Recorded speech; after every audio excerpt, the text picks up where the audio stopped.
The most important problem in the biological sciences in the present era is a problem that until quite recently most scientists didn't think was a suitable topic for scientific investigation at all. The problem is just this: how exactly do brain processes cause consciousness? Now, on our current theories, we think the functional unit is the neuron, and particularly the points where the neurons communicate with each other, the synapses. So given that model, the question would be, how exactly do neuron firings at synapses cause all of our conscious life? Now, it's an important thought, one we've had in earlier lectures.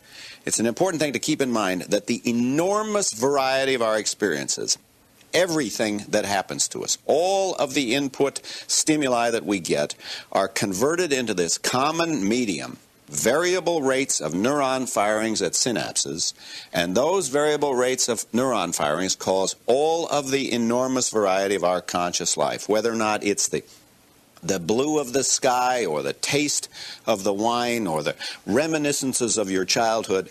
All of those conscious experiences are caused at the level of neurons at synapses, at least as far as we know. Now, you might think, well, if that's a scientific problem, why don't these guys just get on with it and solve it? And I think in the end, that will be the right approach. But unlike most scientific problems, this one is loaded with philosophical confusions. There are a rather large number of philosophical obstacles to getting an adequate account of consciousness. And in this lecture, I'm going to try to remove some, and in fact, I hope most of those obstacles. And what I'm going to do is list 9 difficulties, 9 objections, 9 problems that there are in getting a scientific account of consciousness. And to lead into that, I want to mention 3 overriding assumptions that we tend to make that I think are mistaken and that give rise to the 9 problems I'll mention.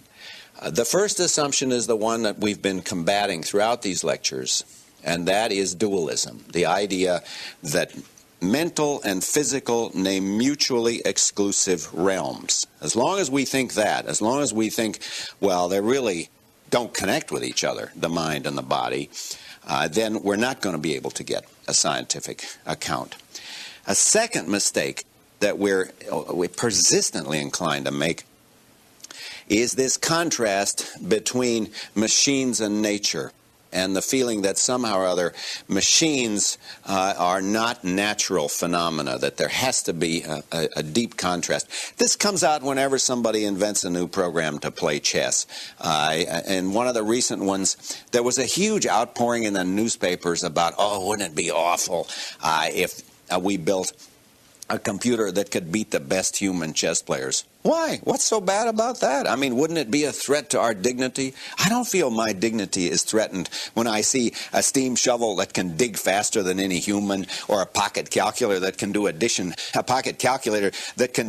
and subtraction faster than even the world's best mathematician. It's just what we do as living, thinking machines is create dumb, unconscious machines that enable us to do a whole lot of things that we couldn't do otherwise. I don't find our ability to create machines that behave as if they were intelligent. No, I notice I say as if they were intelligent. I don't find our ability to create such machines somehow or other a threat to our dignity. But the idea that we do that, where would we ever get such a crazy idea? It's because I think we're contrasting ourselves with machines, and we somehow or other feel maybe the machines are a threat. Maybe they're threatening to us. The third general overriding mistake is one I've mentioned briefly earlier, but we're going to see in this lecture it rears its head again and again, and that is the failure to make the distinction between those features of nature that are really there, independent of us, the features of nature that are observer independent, that would exist if we all died, if all humans beings ceased to exist, those features of nature such as gravitational attraction, force, photosynthesis. Well, if you take away all plants, you wouldn't have photosynthesis. But those features of nature that are independent of any sort of human consciousness, what I call intrinsic, need to be distinguished from features like computation, money, government, marriage, and the use of objects to perform functions, such as being a knife or being a chair, which, as I said in earlier lectures, are observer relative. We're going to see that distinction come up again in this lecture. Okay, with all of that by way of introduction then, what are the problems with getting a scientific account of consciousness? What sort of mistakes are we making? And I think the best way to do this is just give a list of the dumbest mistakes I can think of. And then first I'll list the mistakes, and then I'll go through and try to correct them. Now, I have to tell you in advance, this isn't stuff I thought up sitting in my study. These are things that people have actually said to me. All of these mistakes are actually made by important philosophers and scientists in the field. So it's not an abstract intellectual exercise here. I think this actually has practical significance. I think we won't get an adequate science of consciousness until we overcome these challenges. Number one, it is often said you don't even have an adequate definition of consciousness. There's no scientifically adequate definition. We don't even know what we're talking about. The whole notion is ill-defined. We can't even get a handle on what the problem of consciousness is because nobody has given us a satisfactory definition of consciousness. That's, as I said, I'm going to list. I'm not going to answer these things. I'm going to resist the temptation to answer them on the spot. I'm going to come back after I have stated the problems or the what I think of as mistakes, and then come back and try to answer each question. Number two, whatever else is true of consciousness, it's subjective. You're talking about people's subjective experiences. But science is objective. Science is by definition objective. So you got a kind of syllogism here. Consciousness is subjective. Science is objective. Therefore, there can be no science of consciousness. Whatever else consciousness is, it's not a suitable subject for scientific investigation. The third objection, if you tried to investigate consciousness scientifically, you really go to work and try to figure out how the neuron firings cause these mysterious, touchy-feely, airy-fairy conscious states, you couldn't do it because there's no way you can ever get over the hump from neuron firings to feelings. I mean, I now have a very particular human sensation that we've all experienced thousands of times, the taste of water. Now, if you did a study of all my neuron firings when I tasted water, how are you supposed to get from the neuron firings to the feelings? I mean, this is what Dave Chalmers calls the hard problem. And you remember we mentioned Tom Nagel's What It's Like to Be a Bat. It's the problem of trying to get from the bat's neurophysiology to the bat's feelings. And some philosophers like Colin McGinn have said, forget it, we'll never get the answer to that question. We couldn't possibly understand the link between the brain and feeling, because how are you supposed to show that the feeling is a natural consequence of neuron firings? There just isn't any connection between neuron firings and feelings, so we're never going to be able to explain that. A fourth problem, a fourth objection, and this comes up more often than you might suppose. I was surprised to find this in actual practicing scientists. A fourth objection is this. If you were going to do a science of consciousness, you'd have to take this sort of qualitative touchy-feely stuff, the so-called qualia, and put them off on one side. If a serious science of consciousness couldn't spend any time on the qualia part of consciousness, they need to be moved over to one side so we can concentrate on the really serious problems, on those that are subject to scientific treatment. Now, I wouldn't have believed that anybody could say that, but I found something like that in two very important books. One by Francis Crick, The Astonishing Hypothesis, where Crick tries to advance a theory of consciousness, and he's very dismissive about qualia. And another one, a book by Gerald Edelman called Bright Air, Brilliant Fire, and that's a successor to his earlier book, The Remembered Present. And in both of those books, Edelman is also somewhat dismissive about qualia, as if, well, we need to solve the serious scientific problem of consciousness, but don't worry about qualia. All right, well, we're going to come back to that. Now, a fifth problem I have mentioned briefly in earlier lectures, and that's this. Even if we did get a science of consciousness, the most it could show would be that consciousness doesn't matter, that it is epiphenomenal, that it's just, as I mentioned in an earlier lecture, it's just like the froth on the wave. It doesn't actually make any difference. And epiphenomenalism is alive and well.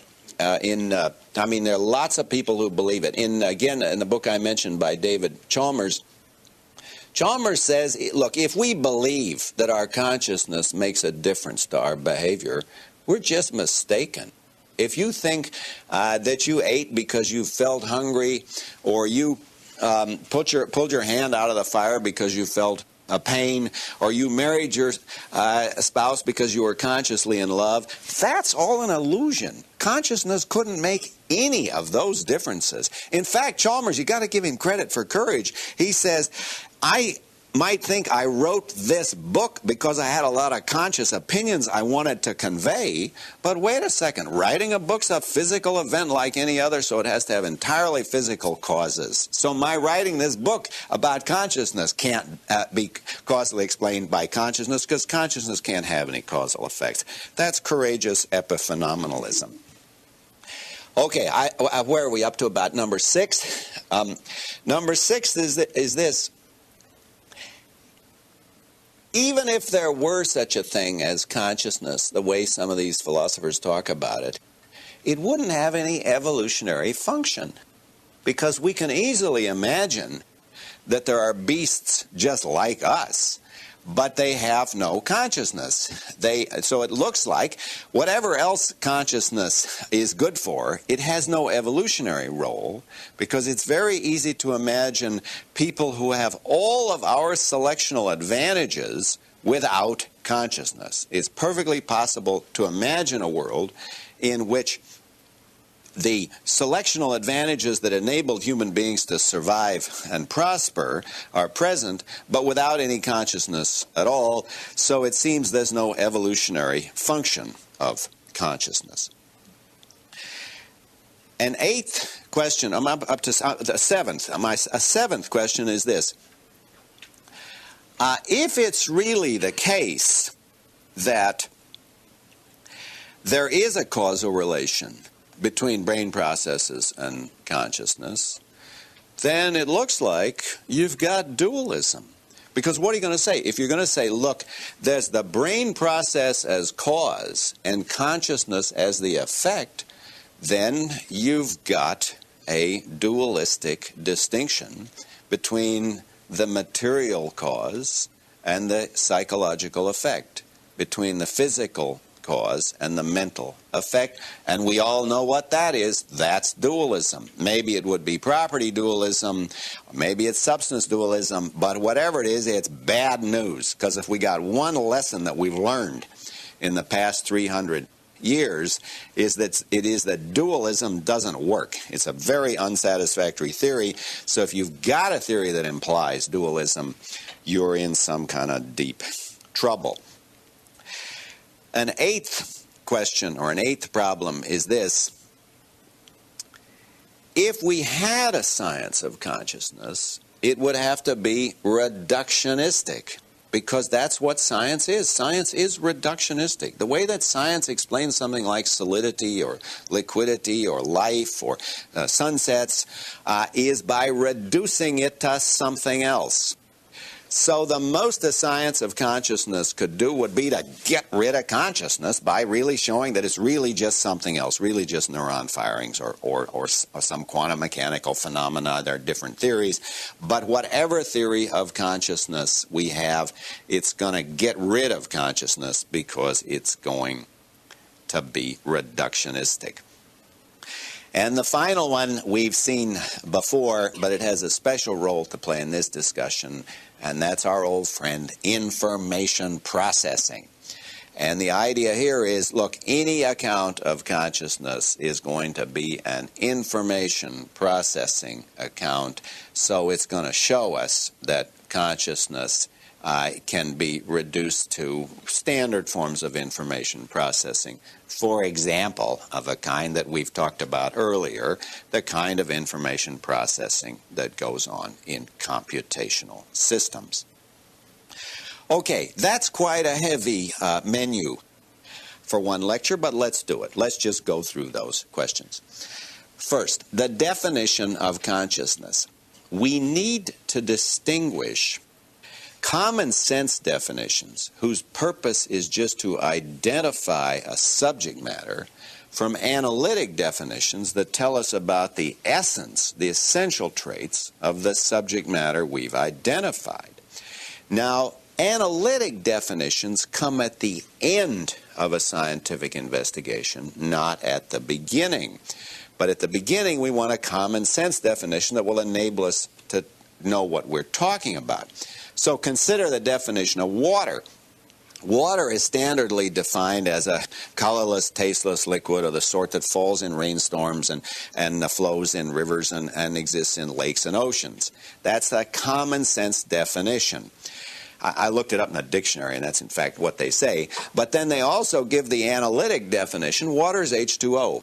Now notice, the fact that water is H2O, that's a much later discovery. We all have a common sense definition of water before we ever get the chemical analysis that enables us to give the scientific analytic definition. Same goes for consciousness. It's easy to give a common sense definition of consciousness. I'll do it.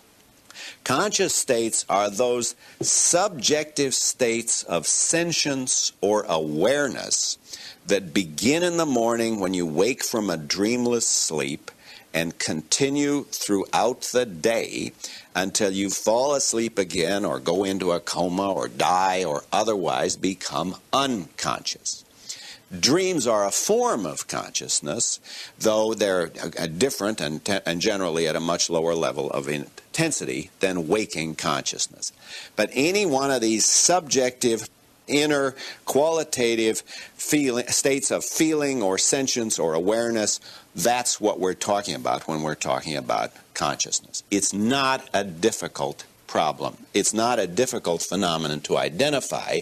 It's just that having said that, we now want to go to work and get an analytic definition, not just be satisfied with this common sense definition.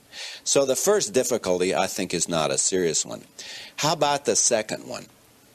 Conscious states are by definition subjective. Science is objective. So there can be no science of consciousness. Now, there's a very interesting pun on the objective-subjective distinction in that, and it's very important not just for this issue, but for philosophy in general. We need to distinguish an epistemic sense of the objective-subjective distinction. Remember, epistemology means the theory of knowledge. We need to distinguish a sense that has to do with how we know. We need to distinguish that sense from an ontological sense. Ontology has to do with what exists. We have to distinguish the epistemic sense of the objective-subjective distinction from the ontological sense, and I'll illustrate both of those. Suppose I say Rembrandt was born in 1606. Now, don't quote me on that. I think that's right, but anyway, around then. Rembrandt was born in 1606. That is an objective fact. That's epistemically objective. We can settle that. But if I say Rembrandt was a better painter than Rubens, I think that's right. But that, as they say, is a matter of subjective opinion. That's a matter of my opinion, and there are people whose opinions I respect. Not very many, but there are some who would disagree with me about that. So there we've got a distinction between the epistemically objective and the epistemically subjective. But now notice that's a different question from the question of what exists. Mountains and molecules and waterfalls and tectonic plates have an objective mode of existence in that their existence doesn't depend on being experienced by any subject. But pains and tickles and itches exist only as experienced by some human or animal subject. Therefore, they have a subjective mode of existence. Now, the bottom line of this is simply the following. There is a domain that is ontologically subjective, pains and feelings and consciousness generally, that admits of a science which is epistemically objective. To nail this down to actual cases, I happen to have a lower back pain. If many of you don't, you probably will. Eventually, most people get it. I mean, the only comfort to having this is the knowledge that 80% of the population's either got them or going to have them. Okay, now it's just an objective fact in the epistemic sense that I've got this lower back pain, but the pain itself has an ontologically subjective mode of existence. To put this in words of one syllable, in one sentence, the fact that consciousness is ontologically subjective doesn't prevent us from getting a science which is epistemically objective. It's a simple pun. Okay, but now how do you get over the hump?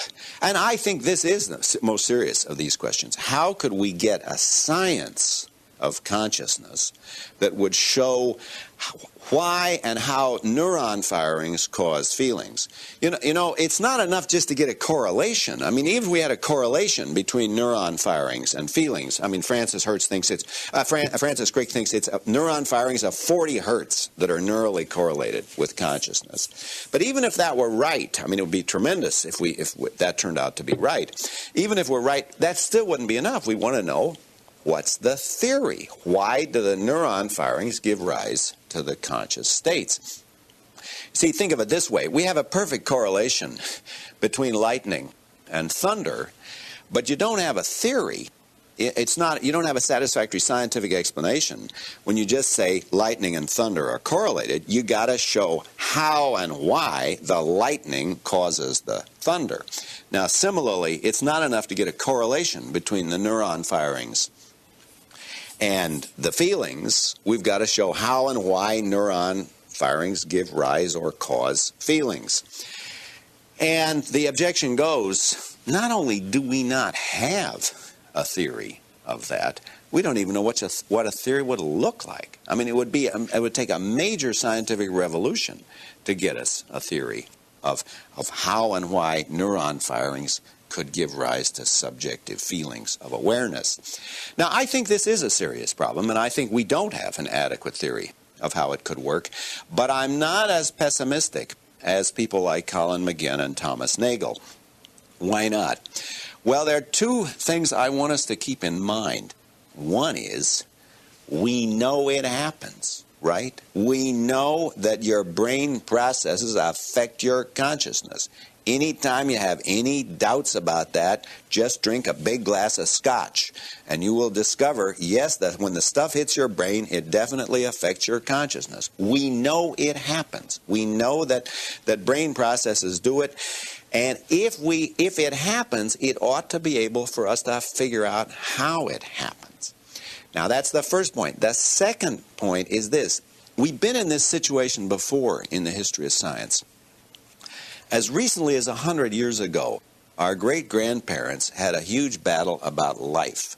And the question was, could you explain life in chemical terms? How could you give an explanation of life just in these mechanical terms? And a lot of people thought, you can't do it. You got to postulate a kind of life spirit in order to explain how matter can be alive. You got to postulate an élan vital. Sounds better in French. And the whole idea was that we would never get a chemical account of life. Well, now we can't even recover those issues. Now it just seems obvious to us that we have a biochemical account. And that is not because the mechanists, as they were called, won the battle and the vitalists lost. That's what happened. But more deeply because we got a much richer theory of the mechanisms. We now have a conception of biochemistry that's vastly richer than anything that was available 100 years ago. And today we can't even feel the force of the debate that went on a century ago. Another example, electromagnetism. If in the history of science, if you remember how Newtonian mechanics gave a very simple account of the universe with a rather limited number of laws, but there was a mysterious and puzzling feature, and that was electromagnetism. I mean, those magnetic filings just didn't look like Newtonian objects. They didn't look like the planetary system, for example, and it seemed spooky. It seemed really mysterious that there should be such thing as electromagnetism.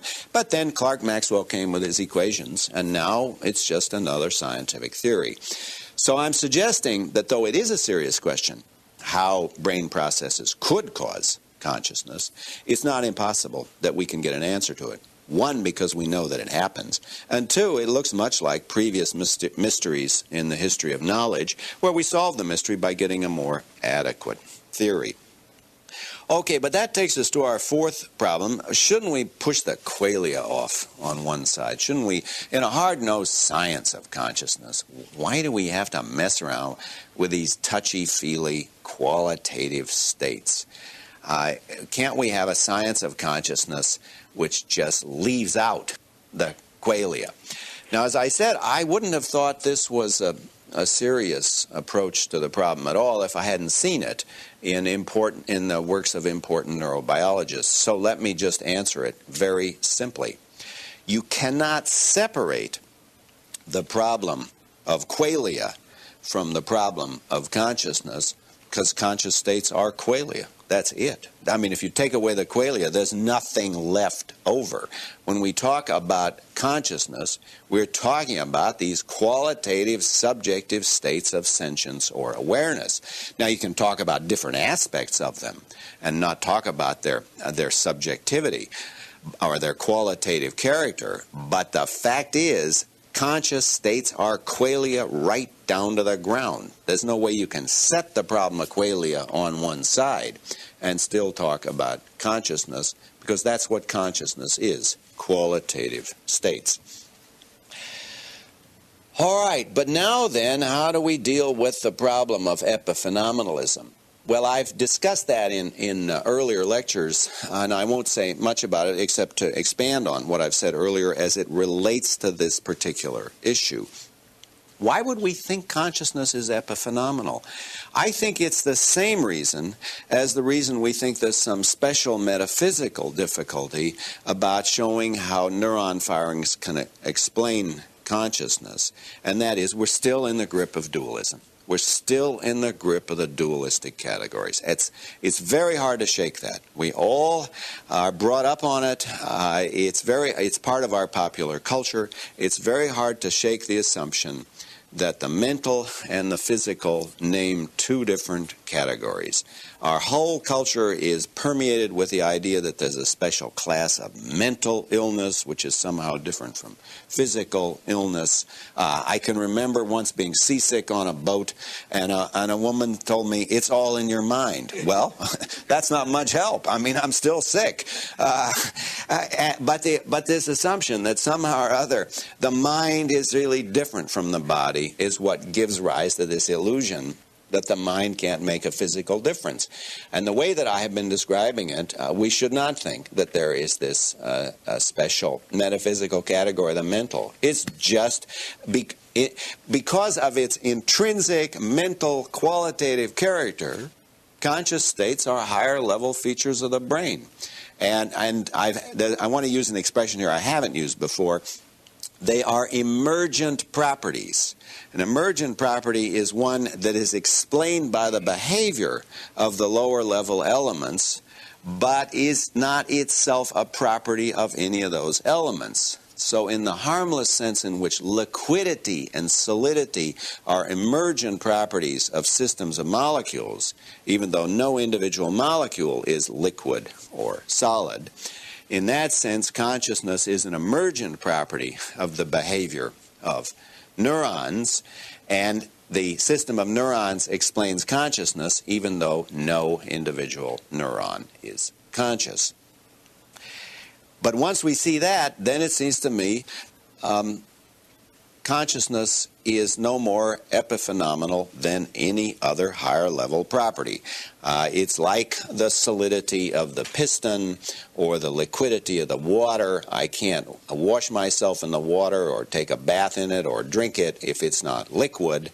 So the liquidity is not epiphenomenal, though of course the liquidity is completely explained by the behavior of the molecules, in the same way that the consciousness of my brain plays a causal role in my life. I couldn't be giving this lecture if I wasn't conscious, even though the consciousness is itself completely explained by the behavior of the neurons and the synapses and is a feature of the system. It's realized in the system that consists of those neurons and synapses. But now we get to our sixth question. What about the evolutionary role? Isn't it just a kind of evolutionary hangover, this touchy-feely stuff? Because you could easily imagine a world with people like us who were total zombies, who marched around and gave their lectures and paid their income tax and drove their cars, but were totally unconscious. What do you need consciousness for if you're an evolutionary biologist? Now, that is a weird thing to say if you think about it. I mean, it's such a very strange claim to make. And you have to remind yourself, what are the rules by which we play the game of asking ourselves, what is the selectional function? What's the advantage? What's the selectional advantage of some phenotypical trait? Now, I want to suggest that a basic rule is you've got to hold the rest of nature constant. Let me give you some examples of that. Suppose somebody says, well, what's the function of birds' wings? Well, obviously, for most species of birds, it enables them to fly, and that gives them an advantage. They can avoid predators and so on in a way they couldn't if they couldn't fly. Now, there's much more to be said. According to some theories, the earliest wings were kind of stubs that functioned to keep the animal warm, and they evolved into these flying mechanisms. But notice, we wouldn't accept it if somebody said, well, that can't be right, because you can easily imagine birds that didn't have wings that flew just as well. They use rocket engines, let's say, or something like that. Well, that's crazy, because the way that we play the game of evolutionary biology, the rules of the procedure are that you have to assume that nature is constant. You can't say, look, the function of photosynthesis can't be to provide the plant with food, because you could easily imagine a world in which when the plants needed food, they went around the corner to a McDonald's and bought a hamburger. Well, you could imagine that as science fiction, but that's not how nature works. Now, similarly, I want to say, if you're asking, what is the evolutionary function of consciousness? Well, almost everything we do is conscious. All the interesting things of what we do. Walking, fleeing, fighting, procreating, raising our children, finding food, organizing societies, engaging in communication with each other. All of those are conscious activities. And it doesn't make any sense to think, well, imagine those going on without consciousness any more than it makes sense to say we can easily imagine birds flying without wings. You can imagine that as a science fiction fantasy, but in real life, you have to assume nature is held constant when you ask what is the evolutionary function of something. And if anything, with the result of this, that consciousness has vastly too many evolutionary functions. So to ask what is the evolutionary function of consciousness is almost like asking what's the evolutionary function of being alive. You can't evolve if you're not alive. And human beings like ourselves couldn't evolve if we weren't conscious, because the things that we need to do in order to survive and produce the next generation all require, or almost all require, consciousness. Some don't. You can digest when you're unconscious. But so the question, what's the evolutionary function of consciousness, is like the question, what's the evolutionary function of being able to walk, eat, find food, organize into social groups, produce our young, raise our young, fight off illness, defend ourselves from our enemies, and do all the other things that are necessary for survival. Now, I think there are left over some interesting questions about which things are conscious that are important for our evolution and which things are not conscious. So, for example, the discrimination of colors through vision plays an important role in our getting through life, because we then have powers of discrimination which vastly exceed those of unconscious but light-sensitive organisms, such as the phototropic characters of certain plants. Okay, so there are still specific questions. Now, the color vision is different from digestion, because digestion, the digestive processes are mostly unconscious. So there will be an interesting discussion in evolutionary biology about which of our phenotypical traits that enable us to survive are conscious and which are not. But the question, the skeptical question that suggests, well, there's really no evolutionary point to consciousness, that does not seem to me a serious proposal. And once again, I think we are inclined to make that mistake because we're accepting dualism. We think, well, the mental isn't really part of the physical world, so you can easily subtract the mental and leave the rest of the world intact. And the answer is, for people like us, you can't. If we're unconscious, we can't cope. I mean, just think of what it is for someone to be in a coma, or for someone to be otherwise unconscious, and you'll see that the ability to cope with life and society requires consciousness. All right, but now then, that takes us to our seventh problem. Well, all the same, doesn't any causal account of the type that you've been proposing, doesn't that put you back in bed with Descartes, where you've been trying to get out of all this time? Aren't you then stuck with dualism? Because what you said was, you got the physical causes in the form of brain processes, and the mental event in the form of the effect, and that's dualism all over again, because you got the physical or material base that gives rise to a mental or spiritual or psychological effect, and that's dualism, and we're trying to avoid dualism because it didn't work. We tried it for centuries, it was a failure. I think this mistake comes from taking another philosopher too seriously, and that's David Hume. Most people are in the grip of philosophers whose names they never heard of, like Descartes and Hume and Kant and Aristotle, or if they have heard of them, they can't pronounce the name properly or can't spell it. I mean, many of my students still want to say Descartes. But in any case, what Hume did was give us the idea that all causation is a matter of discrete events in time. First you have the cause, the victim got shot, and then you have the effect, the victim died. There's first the cause, then the effect. It's a series of discrete events. Well, that's true for a lot of causes, but there are a lot of causal relations in nature that aren't like that. Think, for example, of the pressure of the furniture in this room on the floor.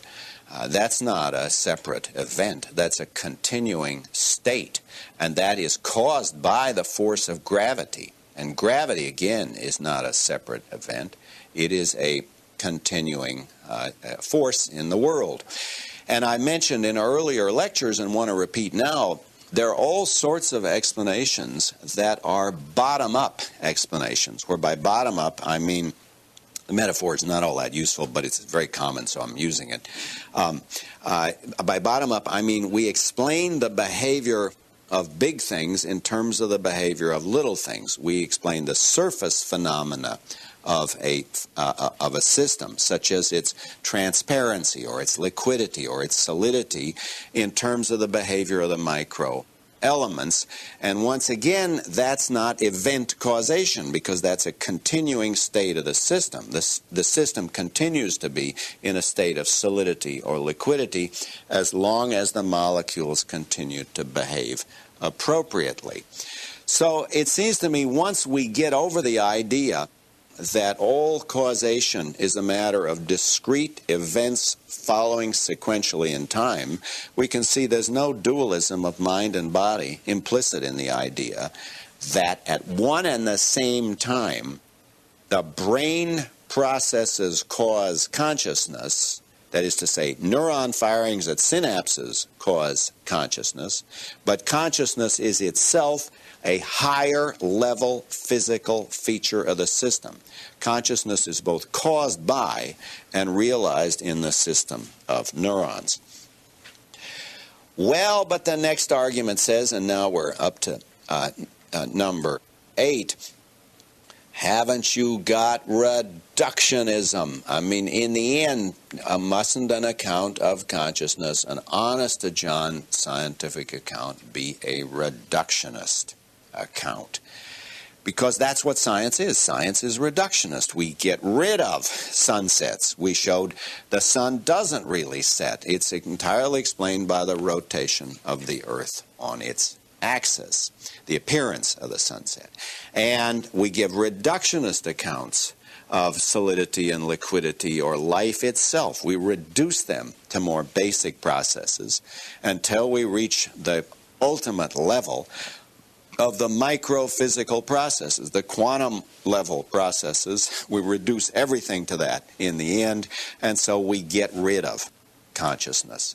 Wouldn't a scientific account of consciousness just get rid of it, the way science got rid of sunsets by showing it was just an illusion? Now, I wish I had an hour to talk about reductionism, because it's one of the most confused notions in science and philosophy. And I went through the literature and I found literally half a dozen different meanings of the notion of reductionism. And I don't have time to explain all of that now, so let me just say the basic point, which is this. We need to distinguish those reductionist accounts which are eliminative, which eliminate the thing you are reducing, from those which give a causal explanation but don't eliminate it. Sunsets are a good example of an eliminative reduction because, of course, the sun doesn't literally set. That is an illusion created by the rotation of the Earth. But not all reductions are eliminative. Some just give a causal explanation. The causal explanation of solidity, in terms of the fact that the molecules are moving in lattice structures in vibratory motions, that doesn't get rid of solidity, it just explains it. And what I'm suggesting is a scientific account of consciousness won't eliminate it for a very simple reason. You can't eliminate anything that actually exists, and consciousness actually exists. Now, why can't we do the appearance-reality distinction for consciousness as we did for sunsets? Well, that's a very deep point, and the point is where the existence of consciousness is concerned, the appearance is the reality. If it seems to me that I'm conscious, then I am conscious.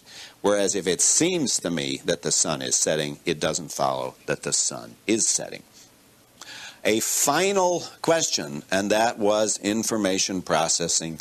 Shouldn't we go back to our old friend, the digital computer or some other information processing system to find our proper model for consciousness? Well, we all know the answer to that by now. Information processing names an observer-relative phenomenon. Except for those few cases where I'm actually thinking about something, about how to get to the airport or how to file my income tax, which are conscious acts of information processing. The sort of information processing that goes on in computers is entirely observer-relative. Consciousness is observer-independent. We will not give an account of consciousness. We won't give an analysis or a definition or a reduction of consciousness to something which is observer relative, because consciousness is intrinsic. Consciousness is something we have intrinsically. Okay, this lecture will have seemed polemical, but I want to conclude on an optimistic note. We're in a very exciting time. It is quite possible that within the lifetime of people who are already born today, we will understand the most important question outstanding in the biological sciences. How does the brain do it? How does the brain cause all of the enormous variety of our conscious life? And we're actually making progress toward that at this very moment.